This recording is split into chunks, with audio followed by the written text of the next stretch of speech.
어느 때나 하나님을 본 사람이 없으되 만일 우리가 서로 사랑하면 하나님이 우리 안에 거하시고 그의 사랑이 우리 안에 온전히 이루어지느니라. 아멘. 사랑하는 여러분, 우리 기독교는 사랑의 종교입니다. 하나님은 사랑이십니다. 최후의 만찬 도중에 예수님은 제자들에게 너희가 지금은 나를 따라오지 못하지만 나중에는 따라올 것이다 라고 말씀하셨을 때 베드로는 주님 어째서 지금은 따라오지 못한다 하십니까? 주님께서 가는 길이라면 죽음이라도 감수하고 따라가겠습니다 라고 큰 소리를 칩니다. 예수님은 그런 베드로에게 잘 들어라. 새벽닭이 2번 울기 전에 3번 내가 나를 모른다고 부인할 것이다 라고 말씀하셨습니다. 정말로 베드로는 예수님을 3번이나 모른다고 부인했습니다. 닭이 울고 나서야 예수님이 자신에게 했던 말을 떠올리며 수치스러워서 땅바닥에 주저앉아 통곡을 했습니다. 그 예수님이 부활하신 후에 제자들과 모인 자리에서 예수님은 베드로에게 네가 나를 사랑하느냐 라고 연거푸 3번을 묻습니다. 베드로는 내가 주님을 사랑하는 줄 주께서 아시나이다 라고 3번을 대답했는데 예수님은 그 베드로의 고백을 들으시고 내 양을 치라고 주님의 백성을 맡겨주시고 나중에는 네가 나를 따라오게 될 것이다 라는 말씀을 남겼습니다. 여러분, 영화 쿼바디스에 보면 그 로마의 박해가 심해지자 베드로는 교우들의 권고를 따라서 피난길을 가는데 도중에 예수님을 만나서 예수님의 음성을 듣습니다. 예수님은 베드로가 로마에서 나오는 길을 향해 걸어오고 계셨습니다. 베드로가 예수님께 주님 어디로 가십니까? 코바디스 도미네. 주님 어디로 가십니까? 라고 묻자 예수님은 십자가에 다시 못 박히러 로마에 간다. 이렇게 대답을 하십니다. 네가 나의 어린 양들을 버리고 로마를 떠나려고 하니까 내가 다시 로마로 돌아가 십자가를 지고 죽으러 간다.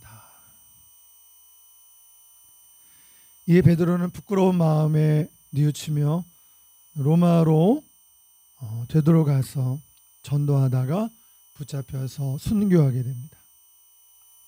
베드로는 이때 감히 주님이신 예수님처럼 똑같은 십자가형을 받기 송구스럽다고 하면서 거꾸로 십자가형을 받기를 원했고 그렇게 거꾸로 된 십자가는 예수님을 향한 베드로의 사랑의 고백과 상징이 되었습니다. 여러분, 서기 30년경 예수 그리스도는 핍박받는 민중에게 하나님의 사랑의 복음을 전파하다가 십자가에 못 박혀 죽으시고 서기 64년에 로마는 네로 황제가 집권하며 이 대제국 로마는 사치 향락에 물든 도시가 됩니다. 네로는 어머니 또 아내까지 죽이면서 폭군이 되었고 이때 전쟁에서 적을 격파한 제14군단 사령관 마르쿠스 비키니우스가 열렬한 환영을 받으며 로마로 개선 장군이 되어 귀향합니다.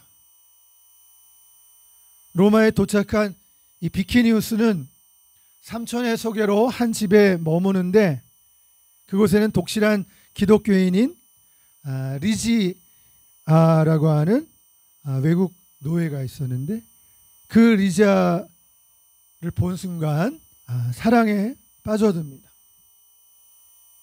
이 리지아 왕국의 공주였지만 로마의 식민지가 된 후에 그녀는 은퇴한 로마 장군인 플라티우스의 양녀로 살아가고 있었던 것입니다. 이 리지아에게 마음을 빼앗긴 비키니우스를 보고 삼촌 페트로니우스가 네로에게 전쟁에 대한 그 보상으로, 승리에 대한 보상으로 리지아를 자기 조카에게 주라고 설득하는데 네로가 이에 허락합니다. 그런데 리지아는 비키니우스를 피해서 그리스도인들이 사는 동네에 가서 살게 됩니다. 내심 비키니우스를 좋아하긴 했지만 자기를 전리품처럼 취급하는 그에게 실망하고 분개합니다. 이 마르쿠스 비키니우스는 리지아를 찾아 나서고 또 그녀의 종교를 인정한다고 하면서 사랑 고백을 하고 결국 둘이 사랑에 빠집니다. 이 네로가 로마 시내에 불을 내고 기독교인을 핍박하기 시작하자 마르쿠스 비키니우스는 리지아와 그녀의 가족들을 구출하기 위해 그들이 사는 곳으로 혈혈단신 곳으로 출발합니다. 네로는 리지아의 가족을 비롯해서 이 많은 기독교인들을 체포하고 원형 경기장에서 그들을 화형에 처하고 사자밥으로 내어 죽이는 잔혹한 행위를 벌입니다.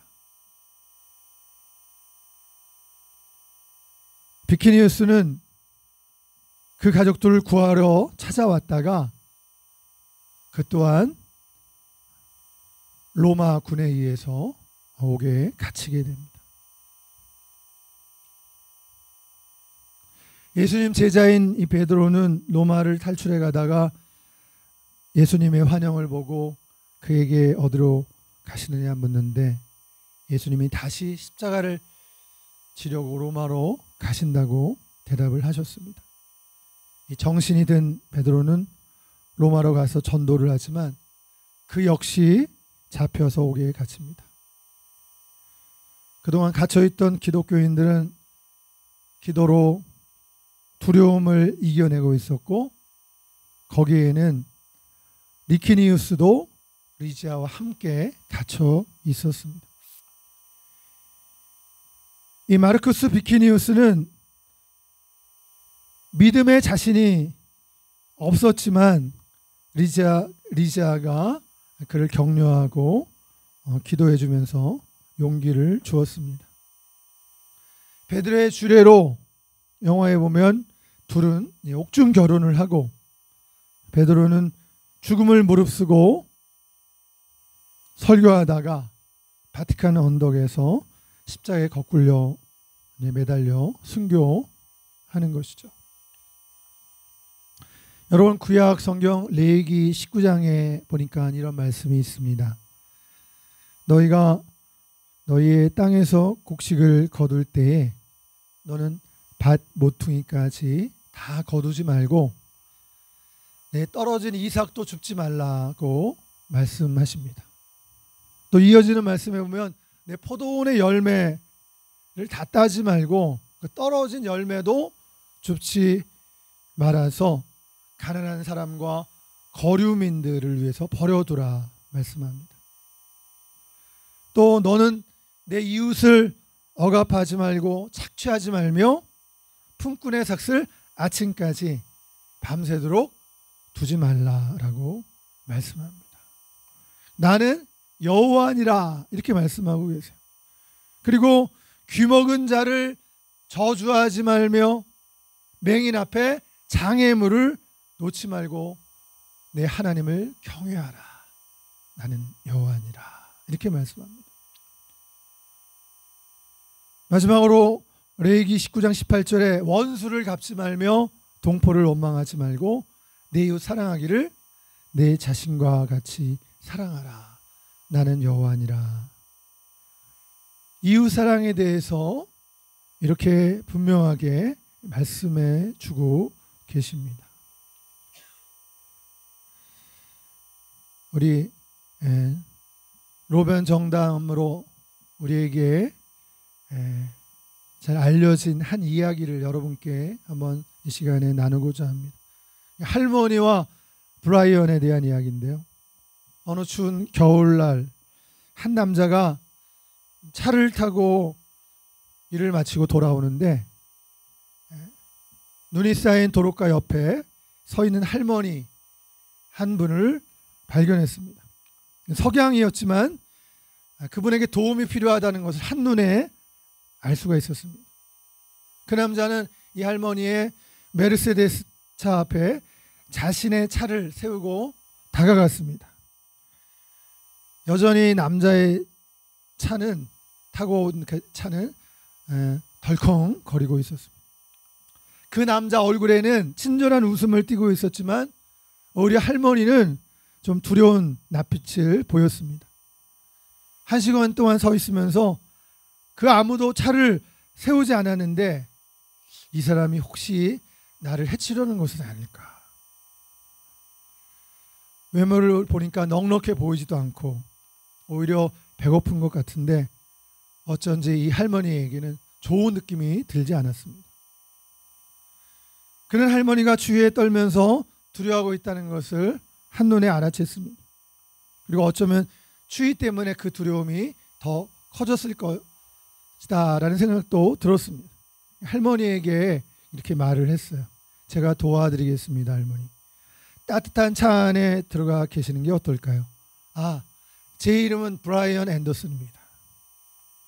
그리고 차를 살펴보니까 타이어 하나가 펑크가 나 있는데 다른 이상은 발견을 못했습니다. 그래서 브라이언은 장비를 가지고 차 아래로 이렇게 기어 들어갔습니다. 이내 그는 타이어를 쉽게 교체를 했지만 이 손이 더러워진 것은 어쩔 수가 없었습니다. 또 날이 추운 탓인지 몇 군데 또 상처가 생기기도 했습니다. 그가 새 타이어에 나사를 조이고 있을 때 차 안에 있던 할머니는 차창을 내리고 그에게 말을 걸기 시작했습니다. 자기는 세인트 루이스에 살고 있고 이 마을을 통과하는 중이었다고 말하면서 그의 도움에 감사를 표현했습니다. 브라이언은 이 할머니의 차 트렁크를 닫으면서 미소를 지을 뿐이었습니다. 이과 할머니는 브라이언에게 얼마를 주면 되겠느냐라고 물었습니다. 그가 도와주지 않았다면 어떤 끔찍한 결과를 낳을지 눈에 보였기 때문에 어떤 액수를 요구해도 줄 마음이 있었습니다. 그러나 이 브라이언은 돈을 받을 생각이 전혀 없었습니다. 타이어를 교체하는 것은 그에게 너무 쉬운 일이었고 공경에 처한 사람을 도운 것뿐이었기 때문이었습니다. 그리고 자신도 과거에 많은 사람들부터 도움을 받아왔었습니다. 그는 평생을 그렇게 살아왔고 다른 식의 삶을 생각해 본 적이 없었습니다. 그는 할머니에게 도움을 받은 것에 대해 은혜를 갖고 싶다면 다음에 도움이 필요한 사람을 만났을 때 그 사람을 도와주면 된다고 말했습니다.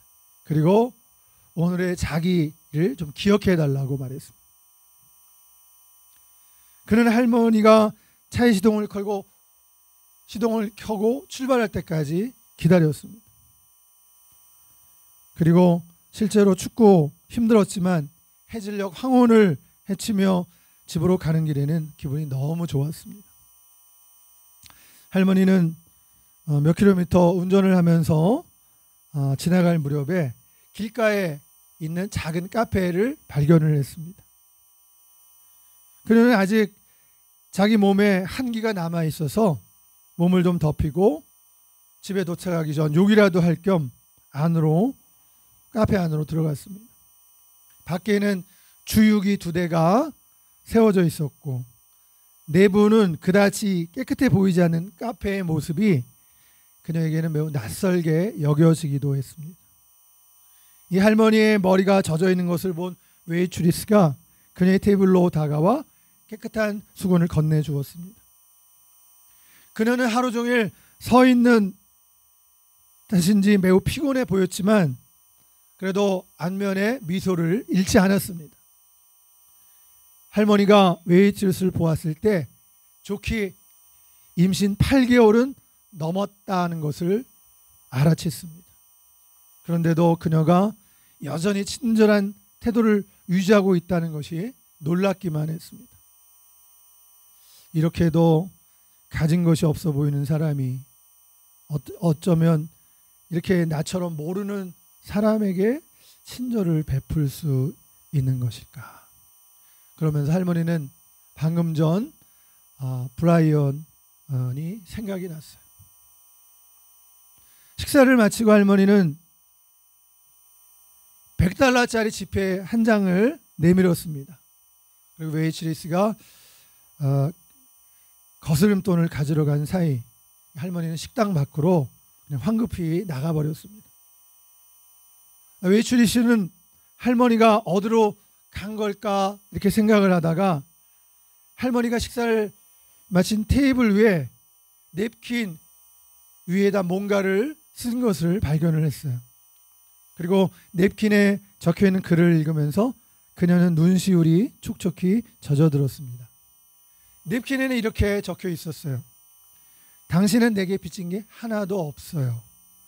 나 역시 그 입장에 있었거든요. 누군가 나를 도와주었고 나 역시 그대로 당신을 돕는 것뿐이에요. 만약에 내게 되갚고 싶다면 이렇게 해요. 이 사랑의 연결고리가 끝나지 않게만 해줘요. 냅킨 아래에는 $100짜리 지폐가 4장이 더 있었습니다. 여전히 치워야 할 테이블과 채워 넣어야 할 반찬과 설탕 그릇, 서빙해야 할 손님들이 기다리고 있었지만 그녀는 하루 일을 잘 마무리할 수 있었습니다. 집으로 돌아와 지친 몸을 침대에 눕히면서 그녀는 할머니의 메모와 그녀가 받은 돈에 대해 생각했습니다. 어떻게 나와 남편이 도움이 필요한 상황이라는 것을 알았을까? 다음 달이 출산 예정일이라서 돈이 매우 필요했는데 남편 역시 걱정이 많다는 것을 알고 있었던 그녀는 옆에 잠들어 있는 남편에게 다가가 부드럽게 입을 맞추면서 이렇게 속삭였습니다. 다 괜찮을 거예요. 사랑의 브라이언 앤더슨. 여러분, 그녀의 남편은 바로 그 할머니의 차를 수리해준 브라이언이었던 것입니다. 참 아름다운 이야기죠. 여러분, 오늘 성경 말씀은 우리가 서로 사랑하면 하나님이 우리 안에 거하신다라고 말씀하고 있습니다. 예수님께서도 우리를 향해서 서로 사랑할 것을 말씀해 주셨습니다. 내가 너희를 사랑한 것 같이 너희도 서로 사랑하라고 하셨습니다. 서로 사랑하는 이 증거가 바로 너희가 내 제자인 줄 알리라고 말씀하셨습니다. 또 하나의 이야기를 전합니다. 여러분, 이 사랑에는 반드시 수고가 따릅니다. 한 목사님의 고백입니다.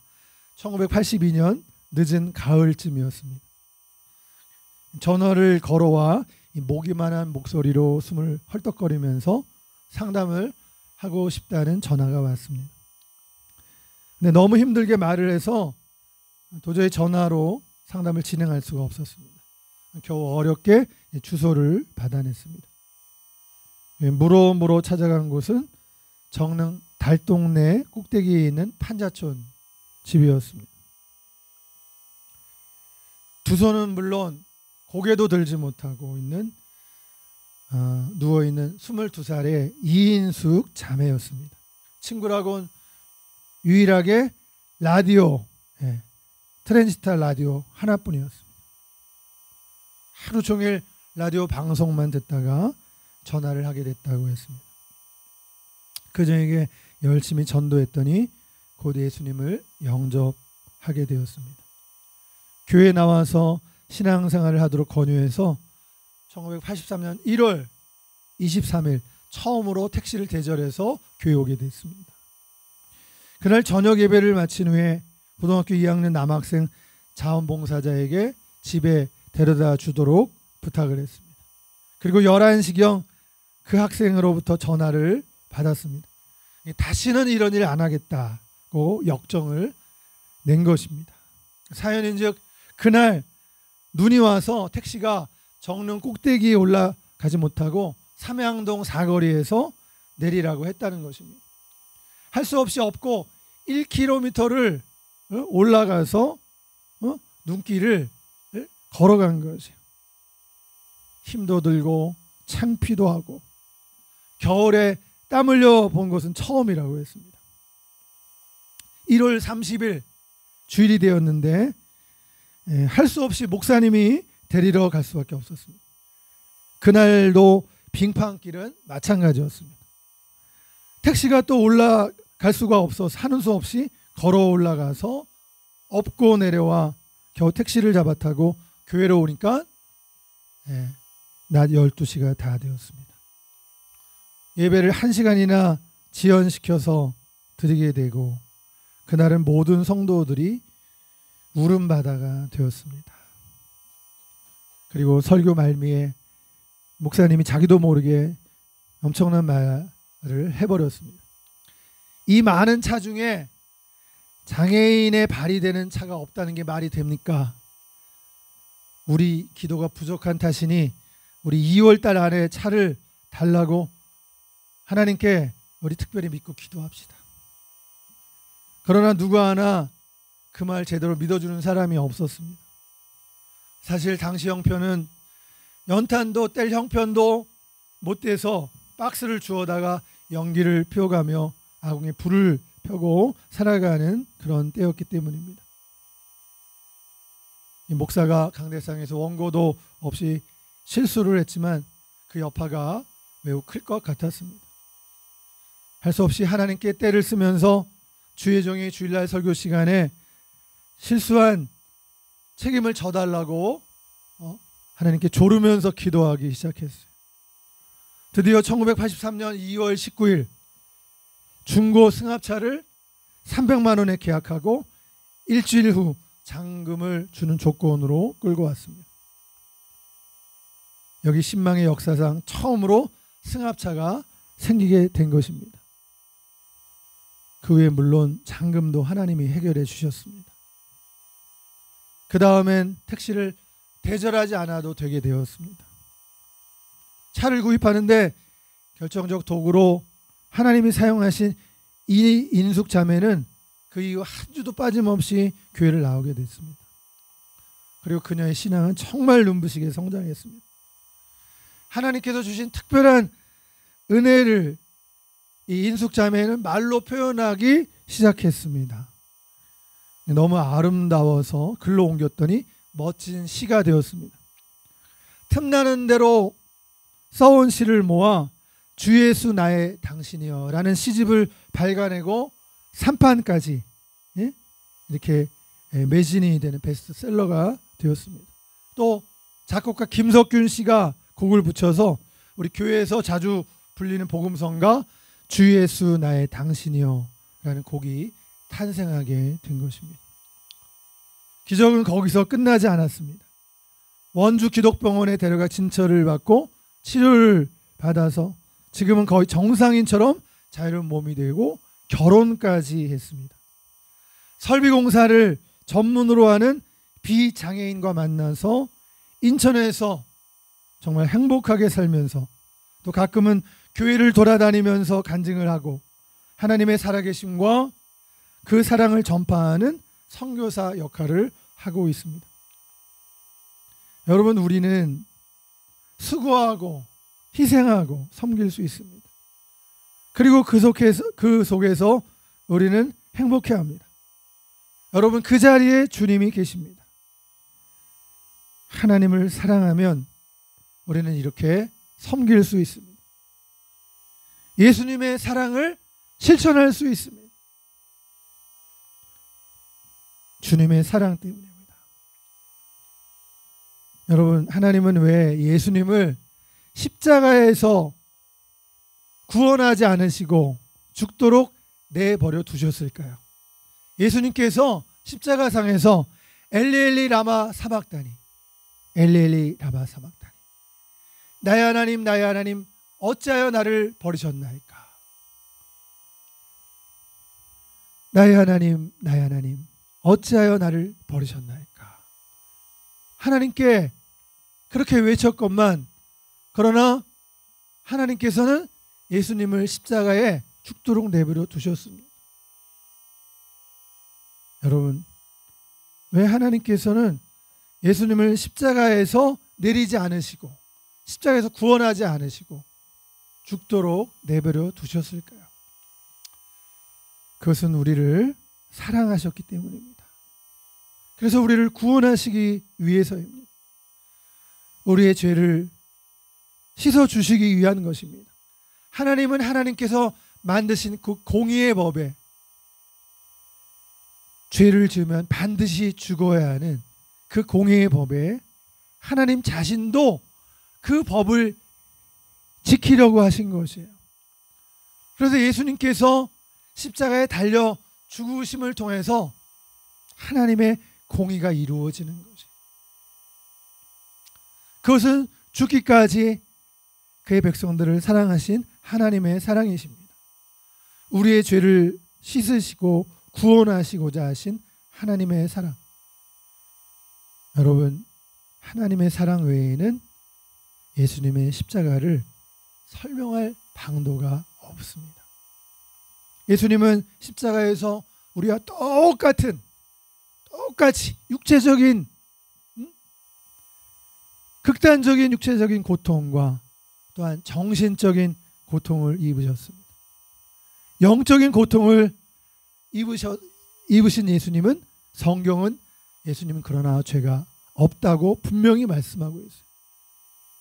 로마 군병들이, 유대인들이 네가 메시아여든 십자가에서 내려오라는 조롱을 받고도 끝까지 참고 십자가를 지신 주님은 우리를 구원해 주시고 우리를 씻어 주시고 또 무엇보다도 우리 삶 속에 인생의 고통과 슬픔의 눈물을 씻어 주시기 위해서 끝내 십자가에서 내려오시지 않으신 것입니다.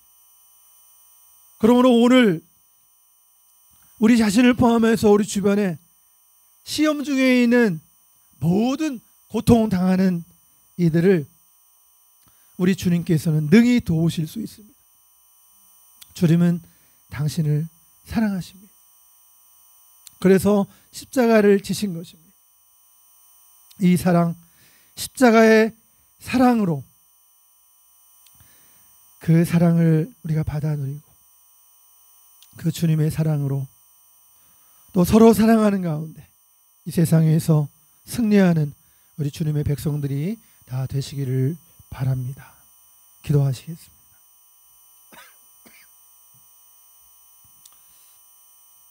하나님 아버지, 우리를 위해서 십자가에 쏟으신 예수님의 그 사랑으로 말미암아 예수님께서 십자가상에서 엘리엘리 라마 사박다니, 나의 하나님 나의 하나님 어찌하여 나를 버리셨나이까. 하나님, 그 예수님의 울부짖음에도 불구하고 우리를 구원하시려 십자가에서 독생자를 죽게 하신 그것은 바로 하나님의 사랑인 줄로 믿습니다. 십자가에서 내려오지 않으시고 십자가를 지신 하나님의 그 사랑을 우리가 알고 그 사랑을 전하며 서로 사랑하는 우리가 되게 하여 주시옵소서. 십자가의 그 사랑으로 모든 것을 참고 이기며 승리하는 주의 권속들이 되게 하여 주옵소서. 사랑하는 그곳에 십자가의 사랑을 우리가 하나님 말하고 섬기는 바로 그곳에 우리 주님이 계십니다. 우리 주님의 사랑으로 승리하는 우리가 되게 하여 주옵소서. 주 예수님의 이름으로 기도하옵나이다. 아멘.